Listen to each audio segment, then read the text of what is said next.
Well, hello everybody, this is Jasmine Gonzalez. Welcome to my channel.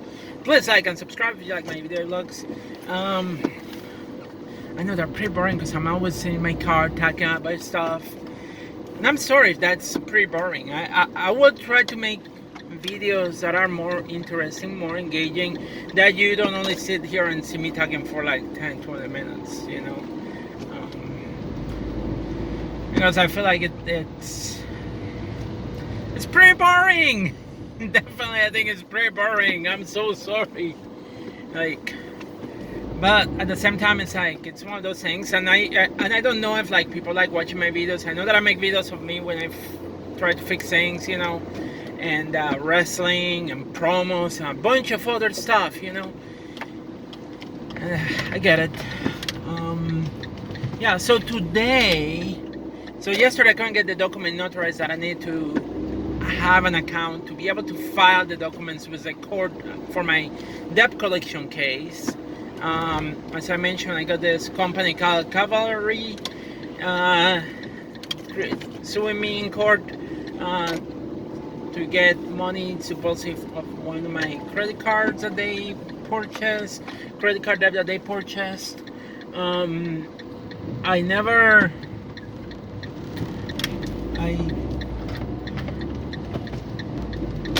It's not a big amount, honestly, but at the same time, it's an annoying amount, and I get it. I made a mistake. I couldn't pay my credit card company. The only level of truth I used to have the credit card, but I'm not sure 100% that the debt collector has the proof to show that they actually purchased that debt. And in my opinion, I think it's unfair when debt collection companies they sue you for the full amount when they probably pay not even the full amount for that, you know.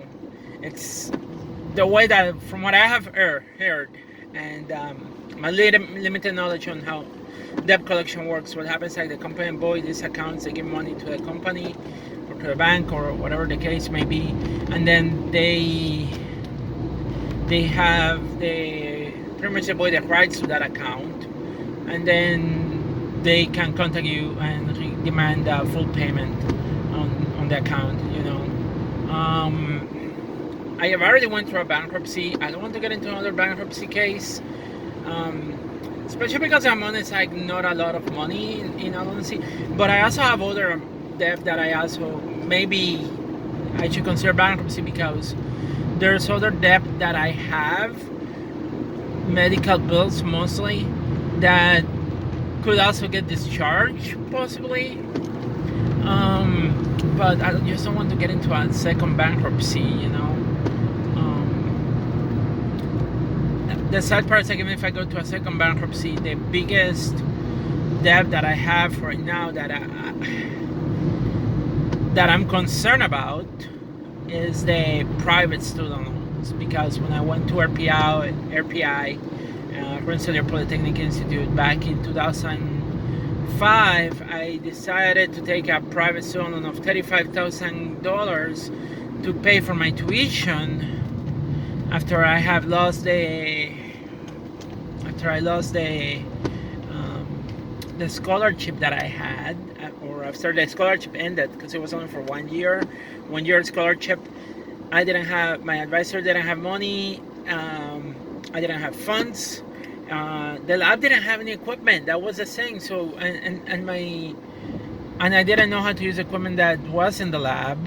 And my advisor was like, "Oh, you have to figure it out on your own." And like it was just a bad time for me to be able to be in grad school.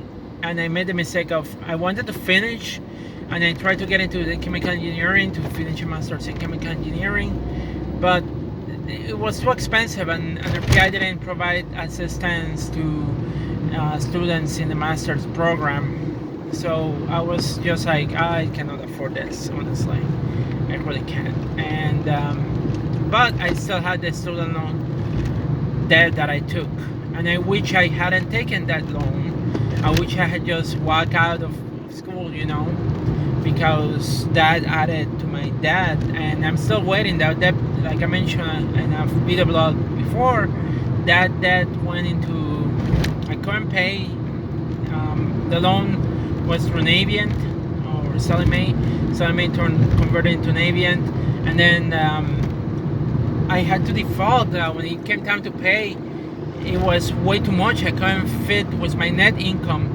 I couldn't fit the payment that they were wanting me to pay every month, which was in like $400-500 every month. And in honesty, that was like a second rent on an apartment, and the money that I was earning at the time didn't even come close to me be able to afford making that and still be able to pay all the other things that I had to pay. So I couldn't pay them, and then I lost that job, and now my income has been on the low end, and I don't think if that ever gets to court, which at some point I think it will, I don't know how I'm going to be able to afford paying that. I really don't, honestly. I just hope it never comes to court, and because I really cannot pay that. I cannot. I don't know how I would be able to pay that. And that's besides the fact that I got $90,000, more than $90,000 in federal student loan debt that I have to pay. And next year I'm going to have to start paying that.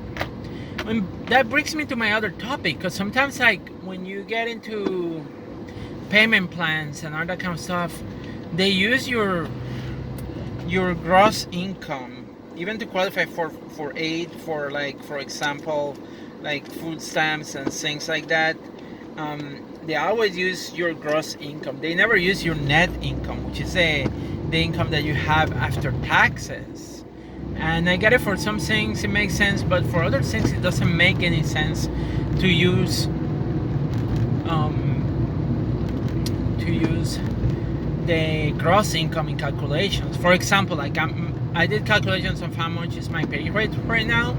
My pay rate is $17 an hour times 40 hours times 52. That's give me roughly about $35,000 a year that I will get in income.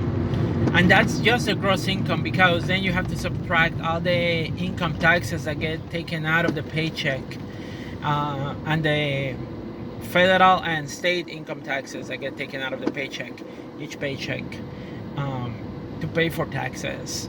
And here's the thing,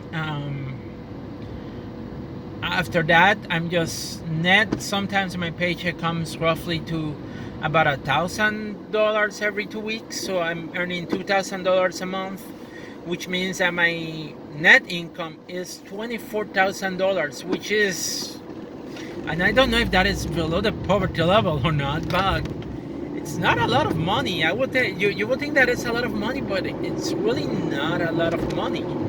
And most of that money goes into, like, about one of those checks goes into taking care of the car insurance, the phone, and the rent. That's just one of those checks goes into that. The other rent goes into other payments that I have to make on different accounts, like and food, because I eat food. Gas goes in there, and all the other stuff, and purchases that I made, whether it's clothes, books, things like that. But yeah, once I pay my stuff, money is gone. That's it. It's gone. I will not see that again. And like I said, about $1,000 goes into into rent and car. Like, and I can prove that easily, because my rent is about $500 a month, so that's $500. And then I get my car payment, which is $299 a month. That's $300 pretty much. So that's $500 plus $300. That's $800. You add the car insurance, which is $99. That's $100 that goes away. That means that is $900 already. That left me $100 left in the bank. And if I add my phone bill, that's about $100 something, which means that I need to find a way to downsize that payment in my phone. But yeah, that's gone. That's all gone in just those 3 payments, my check is gone. It's sad. That leave me only $1,000 to pay other stuff that I have to pay. $1,000. And if I have bills that are like 100 here, 100 there, that's just going to go away relatively quickly. Like, because 100 times 10 is 1,000. 100 times 10 is 1,000. So 10 payments of $100. And yeah, it's tough. It's really tough. I'm not joking, honestly. Like, and if I have to take care of the whole apartment, if I have to pay the rent for the full apartment, the rent for the full apartment is $1,000. If I had to pay the full rent that I have to pay, that would be half of my net income. Like, one of my paychecks would go into paying rent alone. And that's insane. When you think about it, that is insane. Like if I were living in a studio by myself, because studios around here, they cost, I think going on the cheap side, 600 to or more, probably. I could be wrong. 600 or more. Even then, that's extra. Like, if I were to have a studio, my check will become, one of my paychecks is completely gone. So it means that I only have one check for other stuff to manage, but those payments have to go away. Renting is tough, and the sad part is like, but it's also tough to have to deal with the fact that I get paid not a very high wage, in my opinion. It's still high enough, but it's not that high enough that I can live comfortably. 35,000 K, I was earning 35,000 a year back in 2017 when I was, no, 2015 actually, when I was working for the New York State Department of Tax and Finance. Yeah, so that was a few years ago where I was earning that income. It's been a few years since then, and there's been inflation too, so we have to factor that. So relatively speaking, I'm not earning a lot of money at all. And then because of that, I don't have savings for emergencies. I don't have savings for if I want to take a vacation and visit my parents. I don't have savings for, like, for example, the biggest example is my car. My car also sucking my money, and I'm like, oh, I have to put new tires. I don't have $300 to put new tires in this car. I have to call my dad and ask my dad money, and I'm a 40-plus-year person that have to ask my dad for money because I'm not earning enough money. It's depressing. It makes me feel awful to the fact that I have to ask my dad for money at this point in my life. But how the hell I'm going to come up with $300 to have new tires? And don't dare say, oh, well, maybe you should have a credit card or something like that. No, credit cards are bad. Credit cards are evil. I don't need more debt in my life. I really don't. I really don't need any more debt in my life. And the problem is that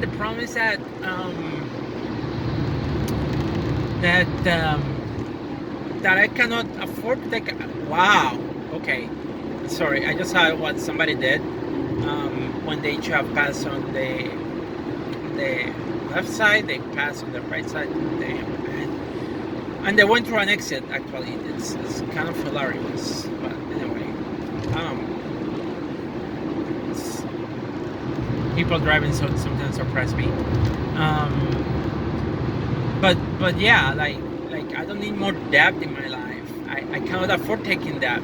Even when I went to purchase this car, I remember when I went to purchase this car, they told me, and I didn't purchase. Again, purchasing means that you pay for things right on the top completely, and they are yours. Like if you go and buy a clothes, you pay $20. They are yours. It's yours. Purchasing a car, I would not call it purchasing a car, especially if you have to take a loan to get the car. You are not purchasing. You are taking a loan. You are going into debt. Money that you have to pay back to be able to have that good or service. Same thing if you go into like talk about purchasing a house. You really don't purchase a house. You get a loan or a mortgage that you have to pay back. Your house is not yours. If you can't afford making the payments, you will lose the house. If you cannot afford making payments on your car, you can get your car repossessed. So let's be honest. We should stop calling purchasing a car purchasing, because it's not really purchasing. And so when I went to get this car, nobody wanted to give me loans to get this car, and the reason they wanted to lend me money was because I was in too much student loan debt. And I get it, makes perfect sense to me. You have too much student loan debt, and your income is not high enough. We are not going to give you money. That made perfect sense to me in my view. I was surprised that there was one company that said, sure, we give you the money for the car. I was like, whoa, they have to be nuts. But they slammed me in the interest rate, because apparently if you are in too much debt, people will require you to pay more, because sure, you're in too much debt, so we're going to ask you to pay more in interest instead of giving you a lower interest to help you out, to make the bills more affordable. No, they have to give you they have to require you to pay a lot of money instead, which is stupid. I don't understand that. I really don't understand why companies will make you pay more money when you are in a lot of debt, instead of giving you a lower payment, which is more affordable and easier to make than a higher payment. It doesn't make any sense, and that to me it's really ridiculous. And I think it's really stupid. There has to be somebody that look at this and it's like, why are we doing this way? Because honestly, it doesn't make sense. If my income is smaller concerning my level of debt, why are you going to give me a very high payment? You're just going to make my life more difficult, honestly. Maybe they just wanted to scare me, and so I will say I will not get the car. And like I said, I don't want the car, and avoid the payments that I have. And I learned the lesson. So if I go now to purchase a car, I'll probably try to purchase a used car, and even then I will try not to get a loan that high, because it's too much of a commitment. It's too much money, honestly. I don't think it was worth for me to get into this loan to be able to get this car. I think I will have go a different way, especially now that I feel more comfortable doing my own work on my car. Like, I know how to replace rotors, I know how to replace brake pads. It's greasy, it's a dirty job. I like cooking, so I hate when my fingers get like completely greasy. Like, I hate it, because even with the hand cleaner, there's still some grease that gets stuck in the fingers, and I hate that. It freaks me out. It's my girly side. My girly side is like, oh gosh, this is too much. I don't want to deal with this. But at the same time, by me doing work in my car, I'm saving money. I am saving money by doing work in my car. Oh. And that is the thing that I like about the fact that I can work on my car, that I can save money by doing the job myself.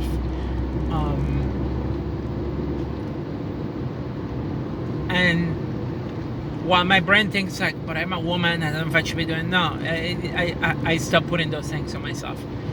I can do this. I will do it. This is not gender related. Working on a car, having a car, giving car maintenance to your car, shouldn't be considered as a gender thing. It's something that you should know, because it's a life skill. You have a car, you depend on your car. You should learn how to do basic maintenance on your car, and it will help you out in the long term. Anyway, but yeah, definitely, like, that is something that I'm concerned about. having the insane amount of student loan that I have, it bothers me that I don't know if I will ever be able to repay that back, and I don't know if I will be able to retire. I don't know if I will be able to. I don't think I will be able to retire, not unless I find a way to earn money, not necessarily depending on a job, but money that will come, what they call passive income, that you earn income, but it's not coming from a job that you can sit. For example, if you have a building and you rent a room, like you're getting some rent from there, you might be getting some income. That's passive income because you don't have to work, you know. And true, people may go, no, it's income, yada yada, because you still have to maintain the building. But it's, I just don't know how can I pull extra money beside working. And people will say, well, work 2 jobs, work 3 jobs. Let's be honest, that's also time that if I choose to work a second job, that means that I will have no time to take care of myself or take care of things that I need to take care of at home, in my apartment, you know. And then like food, it means that I may probably have to eat out all the time if I work a second job. And that may bring some other expenses, gas too. So telling somebody that they should get a second job or a third job doesn't seem very reasonable sometimes. And I apologize if somebody disagrees with that, but that's my opinion. Like when you have a second job, you have to take that into consideration, you know, because life is not only about work. You also have to take care of yourself, do laundry, have time to relax and just enjoy life. Because who wants to be having their time stuck to a business or a store just so that way you can afford paying your living expenses? I'm sorry, but not me. I feel like work gets the time that it gets, and that's about it. You know, once I'm out of work, it's my time. I need time to do something else. I'm especially when I'm doing a job that I'm only doing for the money. That it's not my passion. It's not something I like. It's not something that I wanted to end up doing. So I'm just doing it. I need something to do, something enjoyable in my life, rather than be doing something that I don't want to. And true, you can argue money this, money that, but reality, like how much money I can afford with a second job, a couple of hundred more, that's not going to make a big difference on my life. That's not going to make a difference on me being able to pay the amount of student loan debt that I have. It's just a little bit extra cash, and it's not probably going to make a big difference, you know, honestly. And considering, like as mentioned, gas expense and also food, I don't think that will completely balance into like a good idea. Anyway, I'm at work. I have to go to work. So peace out, everybody. Stay safe, and I'll see you at the next video blog.